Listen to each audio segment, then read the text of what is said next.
เบื้องขวามือทางไปนี่ก็จะเป็นวงเคยลักซาวและด้านนี้ก็จะเป็นซีโนมิวสิกนี่จัดเต็มไม่บ้านวันนี้แมนสุดสายสุดสายเลยเนาะเริ่มมื้อนี่เลยวันนี้แมนเครื่องมือวอร์มเครื่องมือลอยกระทงเลยนี่นะแมนเป็นหัวหน้าเป็นหัวหน้าวงใหญ่วงเคยรักษาทุกคนเจ้าพี่สาวมาแต่บ้านใดนี่นะอยู่รักษาบ้านใดรักษาอยู่หนองปองเวียงทองประเทศเวียงทองพุ่นโอ้มาไกลแท้มาจนฮอดแล้วบุญพุ่นวันนี้สุดยอดทักทายสวัสดีพี่น้องป้องไปเบิร์ดสุขสุขเด้อสวัสดี FC ทางฝั่งไทยและก็ทางต่างประเทศนะทุกคนเนาะช่วงนี้เป็นช่วงระยะใกล้เสียพรรษาเนาะยังบ่อีกเท่าใดมื้อประมาณอยู่2-3 มื้อทางหน้าก็จะออกพรรษามื้อนี้ที่เมืองคำเกิดรักษาบ้านเบาตันเองก็จะมีงานแข่งขันเรือยาวมื้อนี้จะพาทุกคนไปเลาะเบิ่งบรรยากาศการกะเกียมงานในบุญทรงเรือออกพรรษาอยู่ที่เมืองคำเกิดรักษาและก็บรรยากาศการติดตั้งเครื่องเสียงของวงดนตรีใหญ่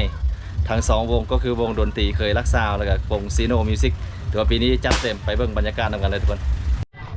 นี่ตัวนี้เป็นบริเวณวงดนตรีนะทุกคนแต่ปัจจุบันนี้เพื่อนกำลังจะติดตั้งเครื่องเสียง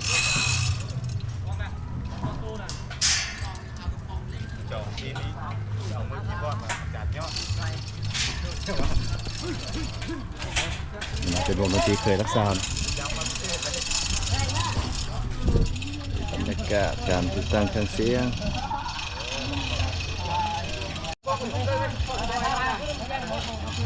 กำลังเริ่มเนาะ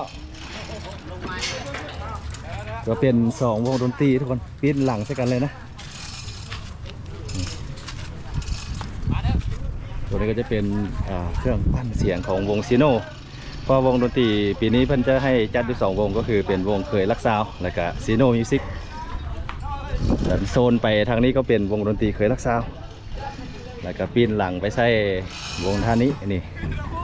ซีโนมิวสิกถือว่างานบุญช่วงเหือที่เมืองคำเกิดรักษาของปีนี้นี่จัดเต็มทุกคน2วงเลยนะ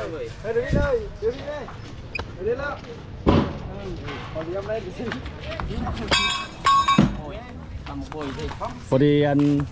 ปีนหลังเสียเดียวเลยเนาะ2วงดนตรีปีนหลังใส่กันเลยนี่ถือว่ากำลังติดตั้งเครื่องเสียงนี่โอ้เขาใช้รุ่นใดอันนี้นะป๋องพิเทคมันของเงินไอ้ป๋องหน่อยเนาะแบรนด์ไทยมาเลยนะนี่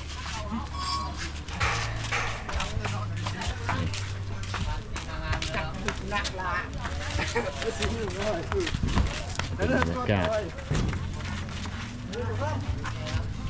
ถือว่าสนามแห่งนี้นี่เป็นอีกหนึ่งสนามการแข่งขันเรือยาวทุกๆปีหลังออกพรรษามันก็จะมีงานจัดบุญช่วงเรือแข่งขันออกพรรษาถือว่าเป็นหนึ่งสนามที่มีทิวทัศน์ธรรมชาติงามนะคือเฮาเบิ้งจากจุดนั้นก็เป็นมีวิวผาคักแน่ทุกคนมันก็จะเฮ็ดให้บรรยากาศการเบิ้งเรือในท่ามกลางสายลมหนาวเพราะว่าเดือนนี้ก็เดือนตุลาทางเขตเมืองคำเกิดรักษาก็จะเริ่มหนาวแล้วเนาะทุกคนถือว่าวงดนตรี2วงนี้นี่เพิ่นเป็นมู่เป็นเซี่ยวกันนะระหว่างเคยรักษากับซีโนมิวสิกนี่แต่ละปีเพิ่นก็จะมาตั้งวงดนตรีหันหลังใส่กันคือทางด้านทางเบื้องขวามือทางไปนี่ก็จะเป็นวงเคยรักษาและด้านนี้ก็จะเป็นซีโนมิวสิกเราจะใช้เครื่องเสียงแบบจัดเต็มเนาะนี่ก็เป็นเครื่องปั่นไฟของวงซีโนมิวสิกนี่จะเป็นเคยรักษาเนี่ยคือแต่ละปีเลยเนาะเดี๋ยวทีมงานลายเนาะทีมงานลายขนาดนี้เนาะเคยรักษาไหมบ่ดิเคยรักษาเนี่ยถูกอุปกรณ์เพิ่นนั่นคนเป็น 2-3 ชั่วโมงเลยเนาะเครื่องเสียงเพิ่น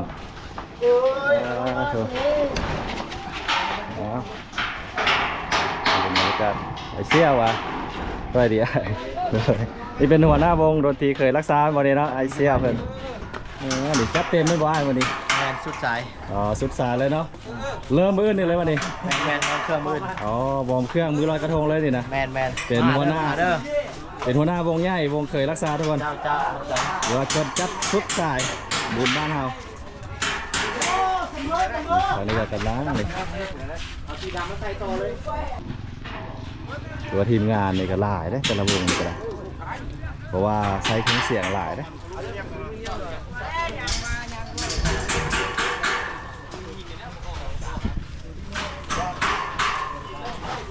ถือว่าเครื่องปั้นไฟเครื่องอันนั้นพอดี2 อันทุกคนตัวนี้นี่โอ้นี่ไฟนี่บ่มีตกรุ่นนี้นะ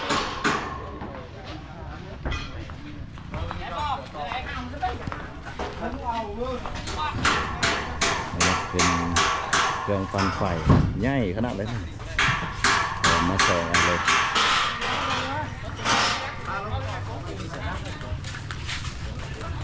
เดี๋ยวสิพาเบิ่งบรรยากาศการที่ตั้งวงดนตรีทั้ง2 วงพี่น้อง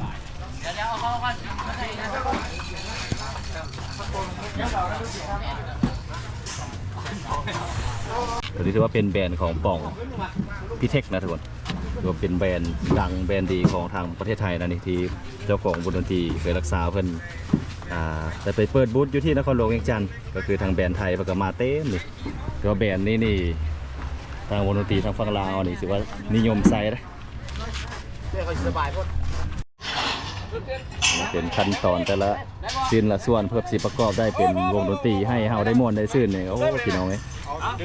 ว่าสมควรได้นี่ใจคนละ หมดยางลงมาเดินขึ้นนี่มาหนึ่งปะลงน้อยนึงแม่นะบอกว่าอยู่เลยดิมันอยู่คำก่อนนั่นเลยมันเป็นอะไรที่เด็กตัวนี้เราได้ข้าวได้ข้าวดูข้าวมันดับเขาอะดึงอะไรแต่งดึงดินี่จับดึงเลยปั๊บจับดึงตรงปั๊บหมักซีนั่นเลยหมักซีตัดตีนะเป็นเอาตรงได้บอกใครแต่คนลายเนาะตาประจำบ่ได้ก็ได้แต่ยังออกกองนะที่นี่คุณนะเขาว่าเสาคุณเขา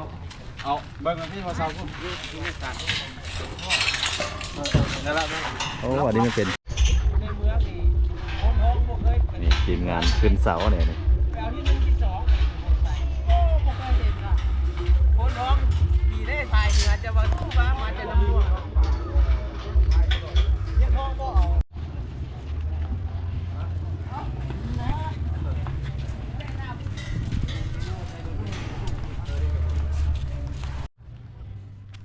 หรือว่าเป็นการจัดปิดเส้นทางตัวเรียบแคมน้ำนี่เลยเนาะเป็นบอลจุดขายเครื่องแล้วก็เป็นบอลวงดนตรีหรือว่าคนก็จะเต็มในทางสายทางเส้นนี้เนาะเพราะช่วงระยะนี้ก็เป็นช่วงระยะบุญมันก็เลยปิดเส้นทางนี้เลยเพื่อความสะดวกในการขายเครื่องก็เดินไปเดินมาในการช็อปซื้อทางนี้ก็เริ่มแล้วนี่โอ้ขายอาหารก็คล้ายๆกับฟังไทยพี่น้องเลยมีพวกสล็อกสลีแล้วก็ปิ้งกันนะอันนี้ก็เป็นปืนนะ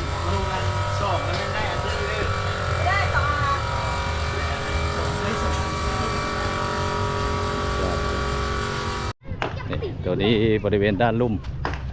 สนามแข่งโอ้เด็กน้อยมาอาบน้ำนี่เดี๋ยวนี้ไปคนอาบน้ำก็มีแบบนี้ถอดระวังขึ้นเดี๋ยวเด้อเด็กน้อยมาอาบน้ำก่อนแล้วนั้น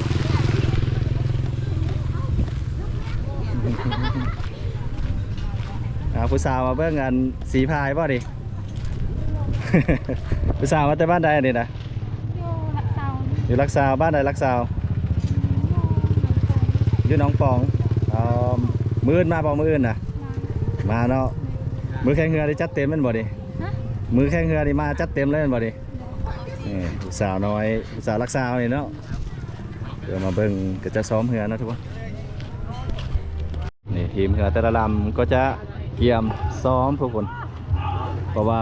ประมาณอีกมื้อก็จะมีงานแข่งขันเรือยาว12สีพายเนาะหรือว่าเรือแต่ละลำแต่ละบ้านก็มาเทียบท่าเพื่อซ้อมสำหรับการแข่งขันในมือวันที่8หรือมีเรือยุคซาวปลายกว่าลำนั่นนี่เป็นทีมเรือ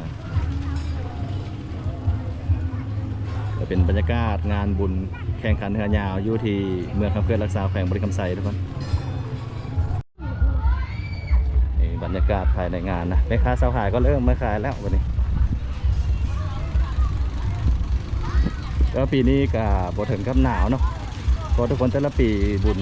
ที่เมืองคำเกลือรักษานี่จะหนาวส่วนหลาย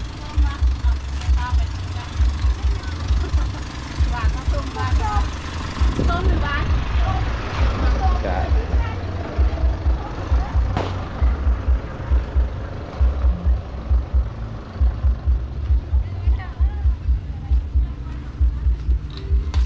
ในทีมผู้สาวน้อยนี่มาแต่บ้านได้อันนี้นะ มาแต่นากระดกพุ่นนะเมื่อนี่เลยวันนี้ บ่ อ๋อผู้สาวนากระดกทางยากได้กว่าสิมาบุญนี่ปิ้งไก่เอากระงอยต้นโพจะได้ทุกคนปิ้งไก่ย่างเอาเรียนเป็นอะไรได้ขายดีอยู่วะ ได้ค้าขายเชื่อบรรยากาศภายในงานก็จะประมาณนี้แหละทุกคนบุญช่วงเหือวันนี่เนาะอันนี้ก็เป็นงานช่วงเหือลิ้นเหมาะสำหรับงานบุญช่วงเหือนะแต่ละปีก็จะมาขายคล้ายๆกับอยู่งานบุญของเมืองไทยเลยเนาะที่ทางเมืองลาวเขาก็ได้พี่น้องไทยลาวนี่วัฒนธรรมใกล้เคียงกันทุกคนสาลีทอด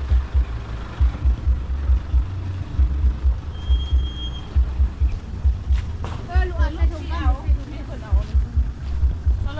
โอ้นี่ฮานปิ้งจีนปิ้นเนาะหนังสือปิ้น จักปิ้งจีนจักเป็นเนี่ยนี่ผู้สาวเบิ่งผู้บ่าวพายเรือบ่ดิ โบแม่น มาที่บ้านได้อันนี้ เลี้ยงทอง มาที่เวียงทองพุ่นโอ้มาไกลแท้มาจนฮอดแล้วบุญพุ่นว่านี่อ๋อสุดยอดถือว่าสาวเวียงทองมาฮอดมาตั้งแต่ล่วงหน้าแล้วนี่ ทุกคนแล้วนี่ก็เป็นบรรยากาศภายในการก้าเกี่ยมงานบุญช่วงเหือออกพรรษาปวารณาประจำปีพศ2568นะอยู่ที่เมืองคำเกลือรักษาแขวงบริคำไซถือว่าปีนี้นี่บรรยากาศนี่เต็มไปด้วยความมุ่นซื่นเนาะอย่างอีกประมาณอยู่เพียงแต่1 วัน 2 วันเท่านั้นนะก็จะมีงานแข่งขันมื้อนี้บ่าวตาก็จะเดินทางกลับก่อนประมาณวันที่8 ที่ 9เดี๋ยวจะพามาเบิ่งบรรยากาศอีกเทื่อนึงนะทุกคน